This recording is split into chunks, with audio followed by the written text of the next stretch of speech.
Let's get started with looking at what the presentation will cover. We start with the basics in looking at how Duxbury fits into the Braille production flow, how to create new Duxbury documents, how to import scanned documents, how to use editing features and formatting features, how to prepare for embossing and printing, and how Microsoft Word and Duxbury can work together, and then transcription of math material and foreign language material. And our last slide holds a list of resources that govern Braille transcription, such as the code books and format book.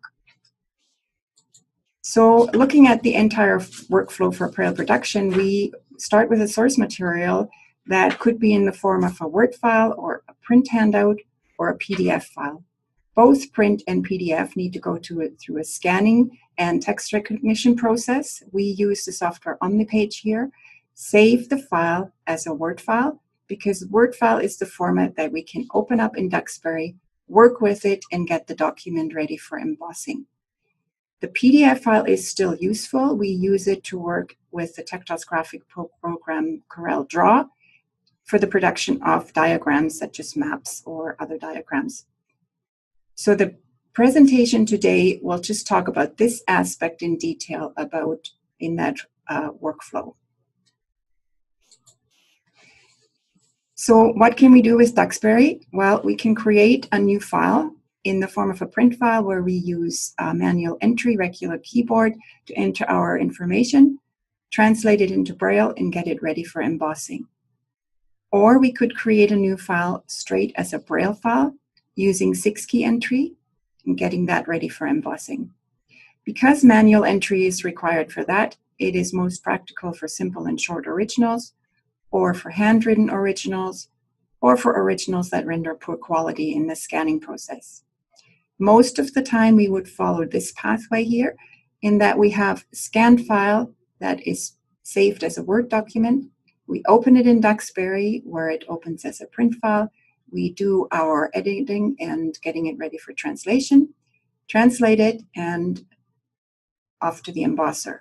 So again, those documents that we want to open in Duxbury need to be in the form of docx or doc files, or could also be in the form of a LaTeX file.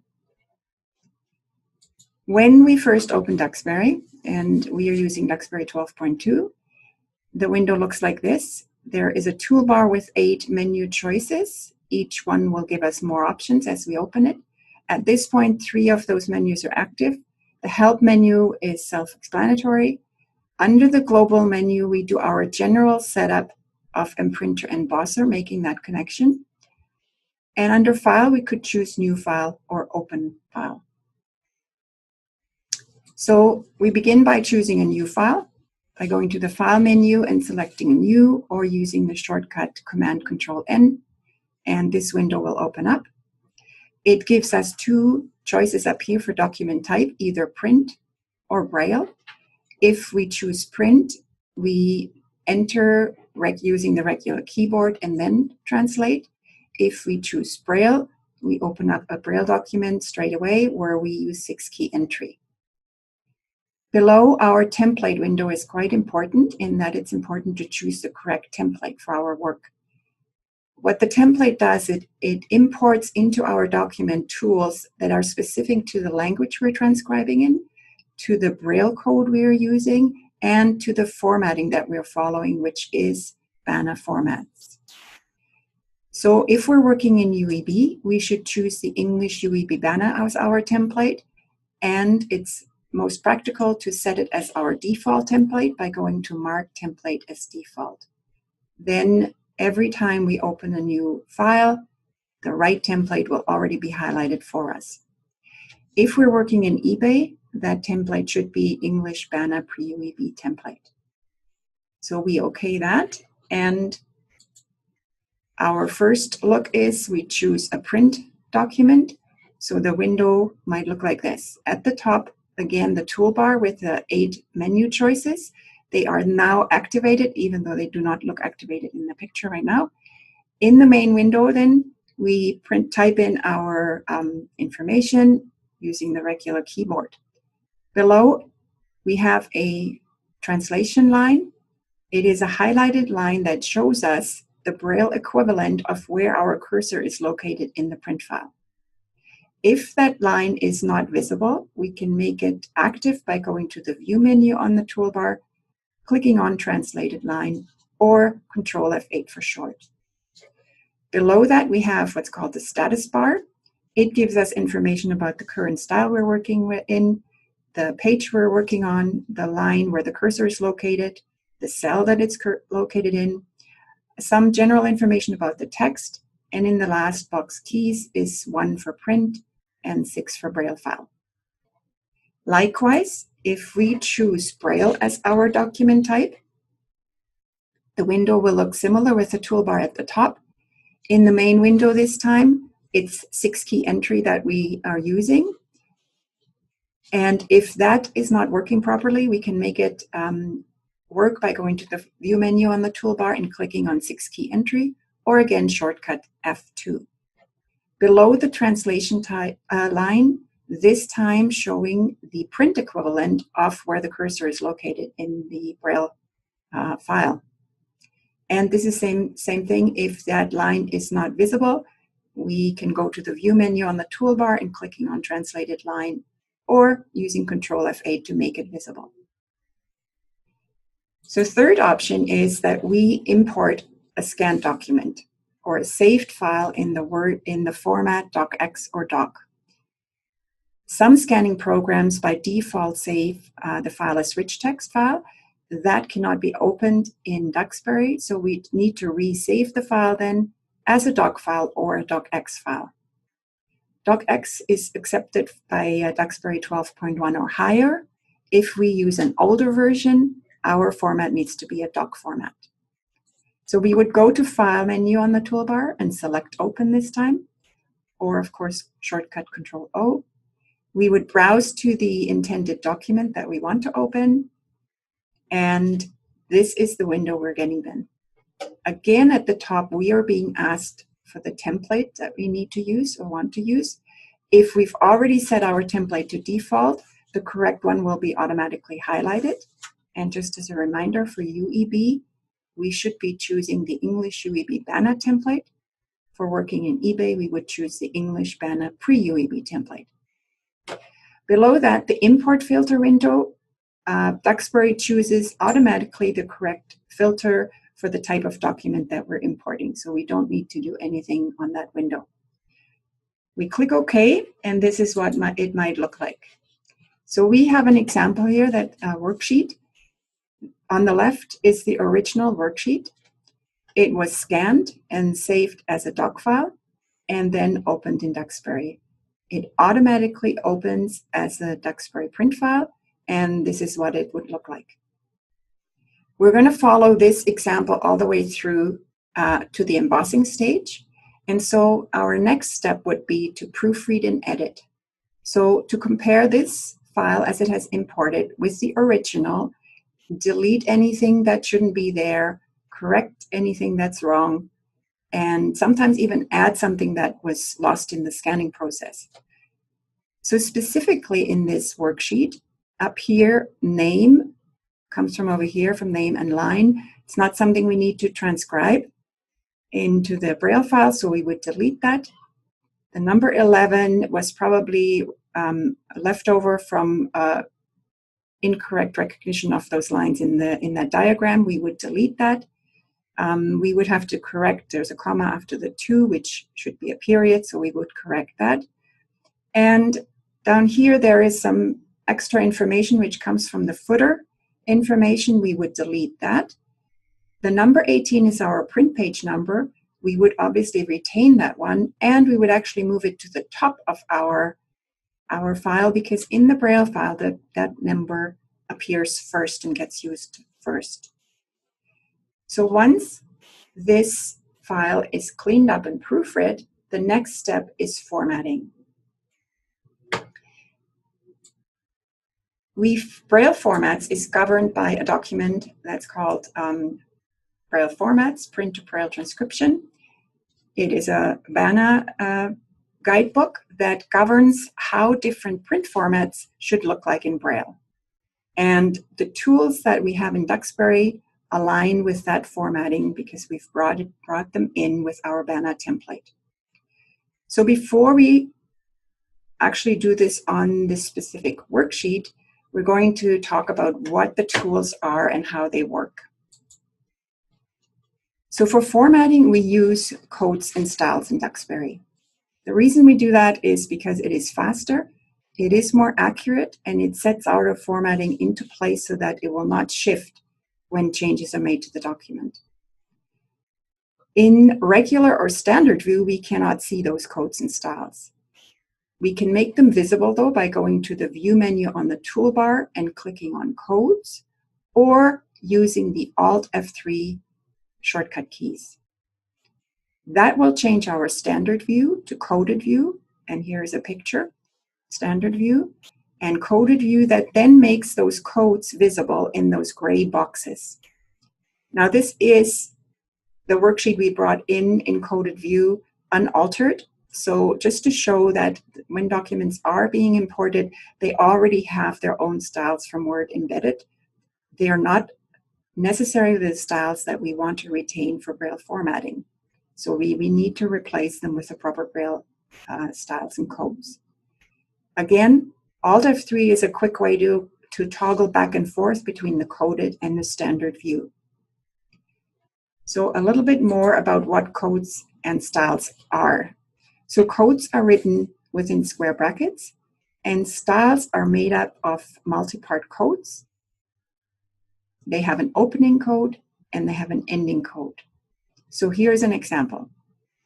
On the top, the letters LEA between square brackets is the code for page change. And it will render after translation. It will place that page number in the correct place on our Braille document and automatically insert a page change line. Below that is a style. It has an opening code HDS and a closing code HDE, the style for centered heading, meaning everything in between will be formatted, placed in the center with a blank line before and after. And the third example on here is the code with P in green square brackets. It's the paragraph code, meaning after translation, that text will be indented by 2 cells and thereby create an indented paragraph. One thing that's important to know about styles, because they have an opening and a closing, it is important that we are out of one style before we employ a new style. So what's meant by that is illustrated in this picture here. The cursor is shown in red. Here on this side, it is past the word, but it is not past the ending code. We need to use the arrow key on the keyboard to move that cursor past that ending code outside of that style so that we can start a new one, and it would look like this. Moving on, quick word about where our page numbers should be located. Again, if we're using a template, the settings are automatically imported according to the textbook convention, which is that our print page number or reference page number is in the top right corner and the Braille page number in the lower right corner. The settings can be changed if that's something that we need to do for a document by going to the document menu on the toolbar and clicking page numbering. And this is the window that would come up just to show these are the settings that the template brought in. So reference page number in the upper right corner and Braille page numbers in the lower right corner. So we could change our settings here if we needed to. The setting for Braille page numbers is controlled in the layout menu under set page number. The choice there is Arabic and Roman. The convention is to use Arabic numbers for the Braille page numbers, and that setting is also imported with our template, so we don't necessarily need to change it at all. Braille page numbers, of course, are inserted automatically as we work from one Braille page to the next. Print page numbers, however, we do have to insert manually at the point where they occur in the text. And we do that by using that page number code, which is the LEA in square brackets, and then enter the print page number after. So as with most things, there are many ways of doing the same thing. So there are several ways of getting that code into our document. 3 of them are highlighted here. You could go to the layout menu and select page codes and new reference page. Or you could use the shortcut key Alt-Enter. Or you could create a blank code, so to speak, the square brackets by going to F9 or Control open square bracket and then typing in the letters LEA. No matter in which manner you get that code in your document, it needs to be followed by the print page number. Here as an example, print page number 1. So 2 shortcut keys that help us access codes and styles quickly are on the next 2 slides. The first one is our F5 key that accesses a master list of codes that might be useful. So either F5 or layout menu on the toolbar and code list. It will open a window such as this that displays a long list of codes, especially if under categories all is chosen. We can narrow that list down a little bit for a specific category. For example, here math is ticked. So then the list is shortened to display codes that are specifically relevant to math. Under page, we would get a list of codes that are relating to page formatting. So for example, that paragraph code would be here. The new print page code LEA would be here as well. So another way to get that into the document. And under miscellaneous, it shortens our list and we get things like accented letters for foreign languages. The next shortcut key is our F8 key, or layout menu and apply style access to a long list of styles that we use very frequently for formatting. So the bolded list here goes through some of the styles that we use all the time when we do Braille transcription. So things like heading styles, where heading 1 is for major headings or centered headings, heading 2 for cell 5 headings, or heading 3 for cell 7 headings. Or direction style, where directions are begin in cell 5 and runovers are in cell 5. List style, where items start in cell 1 with runovers in cell 3 and blank line before and after. Beginning and ending box lines. Transcribers note style that gives us the opening and closing transcribers note indicators and formats it to start in cell 7 with runovers in cell 5. Or numeric styles, where the numbers just refer to the first number where the margin that the text begins and the second number, the runovers, where they're at. So 1, 3, 3, 5, useful for exercises as well. So we can now go back and use that information to format our worksheet example. The print on the left in red just identifies which part of the print format need to be formatted in which way for the Braille document. So print page number, as mentioned before, would be at the top, and we need to insert that page code before that number 18, the LEA code. The chapter title we would format as a centered heading. The worksheet title also as a centered heading. Directions would go be formatted as a direction style or starting in cell 5 with runovers in cell 5. And the numbers exercises would be formatted as exercise style or beginning in cell 1, runovers in cell 3. I'm going to get the worksheet document here. This is the imported document after it's been proofread, and some of the imported styles were taken out so that it didn't look quite so cluttered for the purpose of this demonstration. So we're going to go through this and actually apply those styles the way we just talked about. Print page number would need the page change code. I'm going to use Alt-Enter as my shortcut and insert that code right in front of the page number. The next line is a heading. I'm highlighting that, and I'm using my F8 key because it's the fastest way, and I just have to drag it over from my other screen so that you can see it. I will go to H for heading 1, and it is a heading 1. So I'm going to just OK that, and you see how it puts the opening and closing code around that heading. I'm going to do the same thing for the next line because that's also a heading. Again, I go F8, which opens my Apply Style window, centered heading again, and OK that. Then I have directions. I highlight that again, choose my F8, get over here. This time I might, I like numeric keys, so I'm going to my 5-5, text beginning in cell 5, runovers in cell 5 style, and OK that. And this is where is the time saving. I can highlight all my exercises, use my F8 key once again to get to the style window, and they're supposed to be formatted in 1-3. So I'm going to click OK on that, and it puts the opening code in front of the first exercise, the closing code after the last word here, meaning it will format everything in that style that's in between. So that is how to get our styles, or one way to get the styles into the document. I'm going to go back to the slides because our next slide has screenshots of what we just did. We inserted that page change code, did the centered headings, the directions. In this picture, it's directions rather than 5-5, renders us the same formatting. Exercise opening in front of the first one and closing after the last one.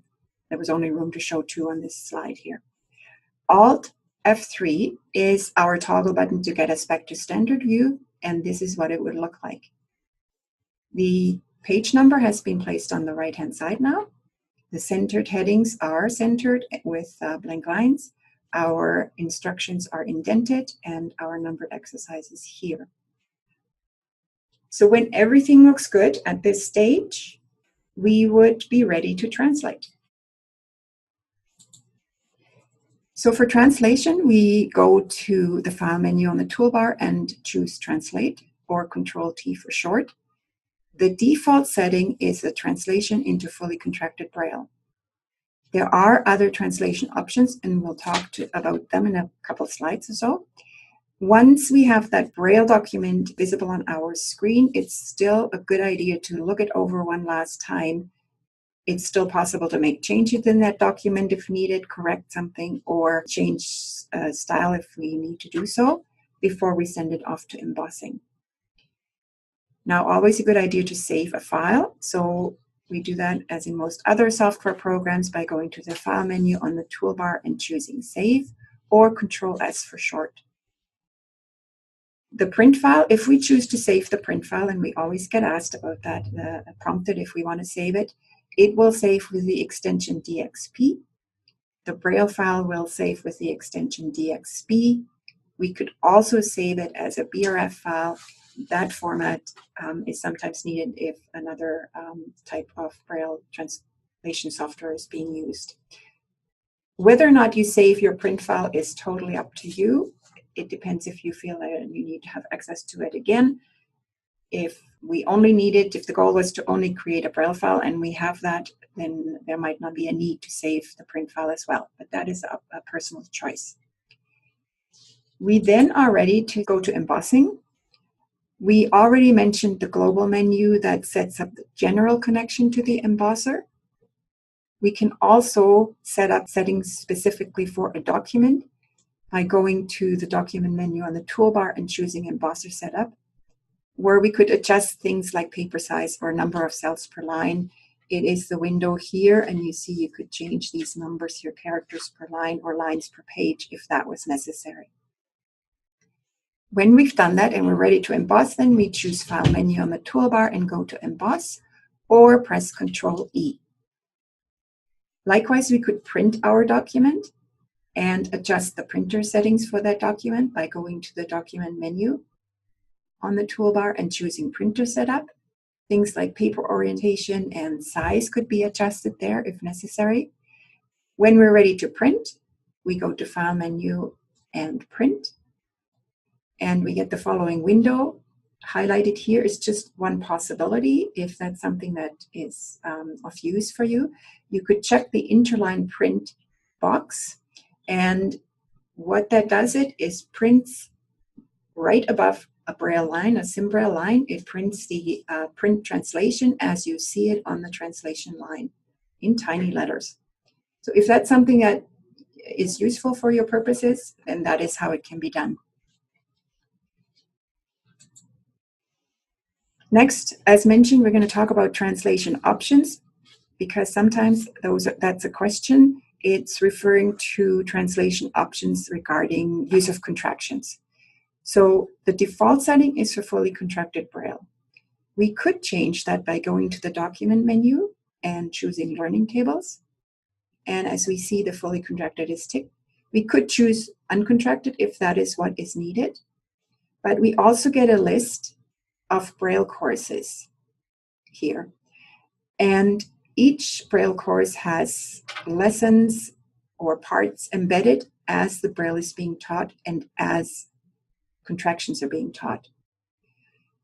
So, for example, if we needed to transcribe with only certain contractions in use, this would be an example for a course in LSI MBT learning table. With the BANA template in place in lesson 4.2, only the contractions for the alphabetic word signs would be used. I want to mention, though, that depending on the template that we choose, this list might look a little different, so different courses would be offered. Now, if we wanted to have a look at what the different Braille courses, what's used in them, what gets introduced in the different lessons, we can find that information by going to the Help menu on the toolbar, choose Help Topics, and then Learning Tables. And it introduces, as I say, the different Braille courses and what is being taught in the different lessons. That brings us to a condensed slide of shortcut keys, and I'm not going to read through all of them. They're just a list of all the ones we pretty much talked about, and just because that's a useful resource, since shortcut keys make the work a little bit faster. So we're reaching a point where we're stopping for questions if there are any. We're sort of reached the end of the basic Duxbury section.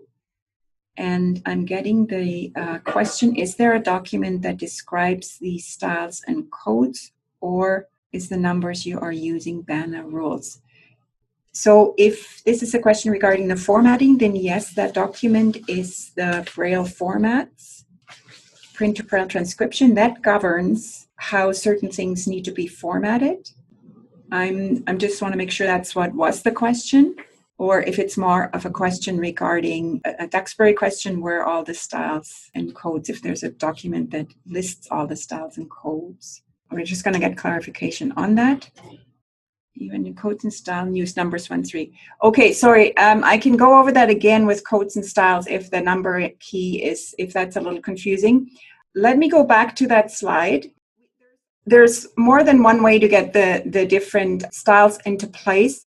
When we use the numbers, that when we say 1, 3 or 5, 5, the first number refers to the left margin of the text and the second number to the runover. So 1, 3 would mean begins in cell 1 and the runovers in cell 3.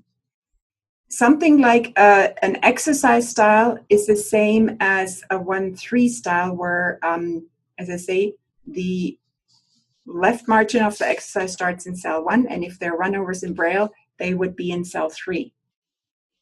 So when I put in 1, 3, that was the same as an exercise style. So moving on then, and you're still welcome to type questions as they come up for you, but I'll be moving on then, talking about how Microsoft Word and Duxbury can work together. We can do a lot of our work in Microsoft Word, creating the file, editing it, formatting it, provided we have that BANA UEB template available in Word. And we can have that available if we download a program called Swift that comes with Duxbury and is available from the Duxbury website. It usually gets installed with the original installation, but if not, then it is a free add-on that could be installed afterwards. So what Swift does, it installs a Braille tab in our Word document. And if we click on it, it gives us a choice of templates over here. There's a drop-down box. We would choose the BANA UEB template. And when we choose that, it gives us a whole set of formatting tools here to choose from.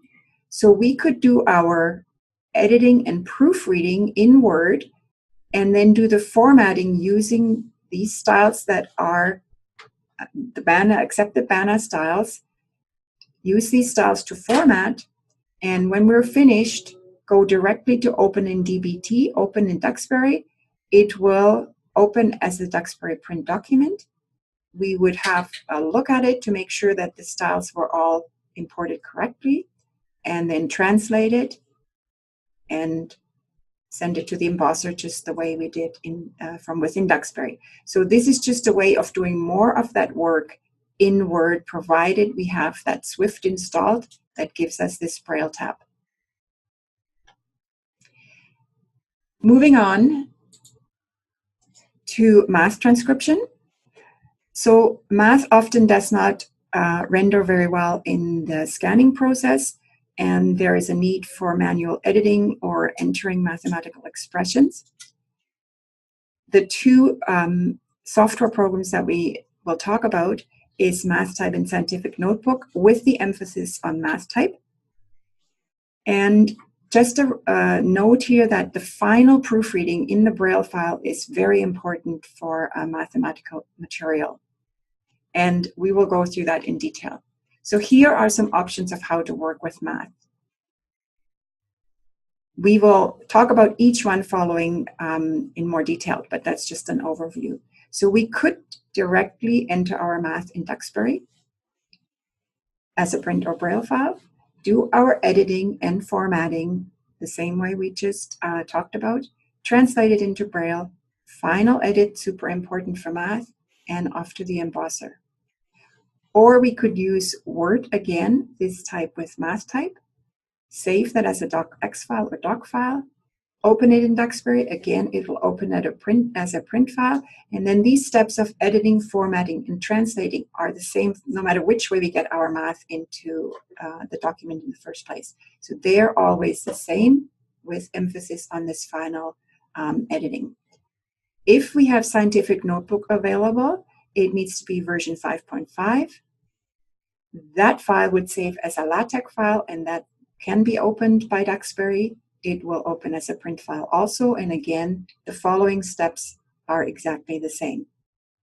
So we'll follow each pathway and talk about when they might be useful. So as an example here, if we wanted to go directly into Duxbury, we could open a new file as a Braille file and use 6-key entry to enter our math material. That works if you're comfortable with the code and you're comfortable with 6-key entry. The example here is a simple spatial math edition. Something like this does not import very well anyways. And the formatting here is, most of it is manual because there's no one code or style that would put this in the correct formatting. So if you had a short assignment, it might be just as fast to go straight into a Braille file and produce that document that way. Now, we could go and open a new print file in Duxbury and enter our math that way. However, if we do that, we need to use the right math styles to render as correct translation. And what we need to access then is in the layout menu on the toolbar Math Codes, or for short Alt-LM, it will display a list of math styles that we can use. And here is an example. I will go and get a live file though that we can, that might be a little bit easier to see what I'm talking about. So I'm going to open a new file, and I'll drag anything that comes up over so you can see. So it asks me again, do I want print or Braille? I'm going to use print, and my template is set as a default template, so it is highlighted correctly, and I'm going to OK that. We want to enter some math, so I'm going to switch into coded view so that we can see what's happening. by going to Alt F3. I'm applying that right now. Going to my layout menu and going to math codes now opens a whole list of possibilities. I want to mention that it's the simple math choices are most practical. So I'm going to choose fraction here. And as you see, it is giving me this time a 3-part style with 3 codes, individual codes. And so I need to add my numbers, numerator and denominator, in the right spot in order to get the right translation. And what I can demonstrate too, for some reason my translation line is not visible. So I'm going to go to the View menu and click Translated Line so that we can see the Braille equivalent in our translation line. So I'm going to just make up a fraction here and enter 1/2. So 1 as my numerator. I'm using the arrow key to jump over that fraction line code and use my denominator, let's say 2, and that renders us correct translation as we can see in the translation line. If I want to add something else, like mentioned earlier, we need to be outside of that style before we employ a new one. So I'm using again an arrow key to jump over and down a line and go back to the menu, layout menu, math codes, and maybe I want to try a square root, which gives me then the style for square root, opening code and closing code. And my cursor is centered in the middle, so I could just enter whatever is necessary there. And we see in the translation line, it gives us the correct translation. So that would be manual entry in a print document. I'm going to go back to the slides where this was an example. The last example that's shown here is a to the power of 2, so a superscript example where we entered the A and then got the code for superscript and again entered our superscript number between the opening and the closing code and got the correct translation. So again, this is probably most useful if we have just a short assignment with simple math expressions. The most useful tool, I think, for using with math transcription is the use of math type. So what math type does, it installs a math type tab on our toolbar in the Microsoft Word document, and we'll see that on the next slide. And math type allows for entering more complex math material with the proper coding so that when it is opened in Duxbury and translated, it translates fairly accurately. So it's useful for all math, but in particular, longer equations, fractions, radicals, functions, and complex math materials, as well as symbols, things we can't easily enter with a regular keyboard. So I want to take us through creating a document with math type so that you can see how that works. So we would open a new Word document and go to, or a scanned Word document, and go to the place where a math expression is necessary. At that point, we would click our math type tab that has been installed, and we get choices for inserting symbols, math symbols, other symbols here, or inserting equations. And the choice then will be, do we want inline, which means in the text, or do we want it displayed, so on a line by itself and centered? So we can click one of those choices for the sake of an example here. And if we insert an equation, we would then automatically have a math type window pop open. In the title bar here, it tells us where we're at. It will say equation in and then the name of the Word document that we're working in. So again, to show how that math is entered, I'm going to go to a live file. I have an open blank Word document here. I'm going to choose math type and we'll insert an equation, make it a displayed one. And here is the math type window that opened up automatically. And just as mentioned, it says at the top math type equation, and then this document doesn't have a name, but that's where we're linked to. So we get entry bars like the one shown here, where we enter our numbers. And we have a lot of buttons. That looks a little busy, but it's easy to find your way around once you familiarize yourself a little bit with it. So if we were to choose a fraction here, for example, we go to the fraction button, which opens more choices, differently formatted fractions. We're going to use our standard horizontal fraction line and enter again our numerator. I'll just make this up. And the tab key jumps us from entry box to entry box. The tab key also jumps us back to the baseline right here.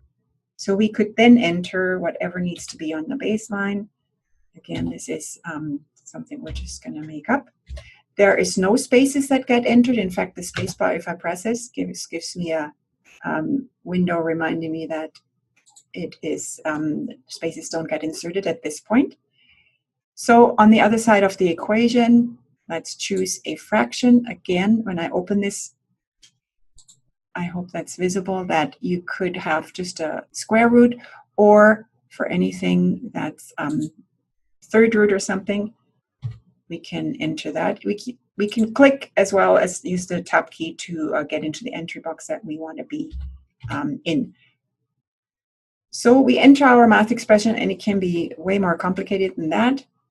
When we're done, we're ready to bring it into our Word document by going to the File menu and choosing Close and Return to the document, or Control F4 for short. It prompts us to say Save Changes, and we say yes. And wait for a second, and it enters that equation into our document. So putting that out of the way so that we can get back to our next slide. That's just a repeat of the steps we've just done. So just as a reminder, when our equation is completed in math type, we go to the file and choose Close and Return to the Word document, or Control F4. Choose yes when prompted, and then the expression will appear automatically, or sometimes I have to click the mouse to make it appear a little faster. We, of course, save our Word document as a doc or docx file so that we can proceed to Duxbury. So here's another example of a worksheet created with Word and math type. The empty squares were chosen from math type and the symbols menu. Expression 2 and 3 here were chosen from insert equation and inline in this case. So we saved it as a math file, or as a doc file, I'm sorry, and we're opening it in Duxbury, bring it in the way we did the other documents, and this is what it looks like. Just to draw your attention to that, all our math is in linear format. The codes are embedded, but what we see in standard view is linear. So as before, our steps here would be to format this document. So put the style for directions around the directions. Put the style for exercise, so starting in cell 1 and running over into cell 3. So either 1, 3, or exercise style. Again, directions in exercise style, do all that formatting here before we translate. After translation, Control T, our document should look like this, where we see, first look at the formatting, the directions are indented properly, the exercises start in cell 1, the runovers start in cell 3. And here is where the proofreading is very important. There are things to watch out for. Things like spaces around signs of comparison are not always inserted properly, and we might have to manually fix that. There is a setting in global where we can check a setting, add spaces around math signs of comparison. Even with that checked, I found it's not totally reliable, so a proofread is important. And most importantly, the use of the grade 1 indicator. We need to double check. Duxbury does not always translate it in the preferred manner, the placement of the grade 1 indicators. So as an example, in our fraction on the third equation here, The way Duxbury translated it without editing it was putting a grade 1 indicator in front of our general fraction opening indicator. It put a grade 1 indicator in front of the opening root, and it put a grade 1 indicator in front of the superscript. All correct, of course. However, the preference is not to have grade 1 indicators within a string of Braille symbols if we don't need to. And we don't need to because we could just simply put a grade 1 word indicator out front here, and that would also be correct and the preferred way to do it. So those two things are specifically to watch out for after translation before we send it off to the embosser. So that's how math type works. And just a word about Scientific Notebook. This is only a good option when Scientific Notebook is already available, because only version 5.5 is acceptable and compatible with Duxbury. They've since moved on to version 6, which is not compatible. So unless you have a version 5.5 available, which some school districts do, it would not make sense to buy an old version for just this purpose. But like I said, if you have it available, it is useful. How it works is we work in the same window. We have a toggle button to get us back between math in red and text in black. So we enter all the text and then toggle to math when we come to a math expression. The entering of the math itself is very similar to math type in that there is menus up here. So you see the menu for fractions. Again, that would open choices for the format of a fraction that we want, or root. We would enter it without spaces, just like in math type, and create our document that way.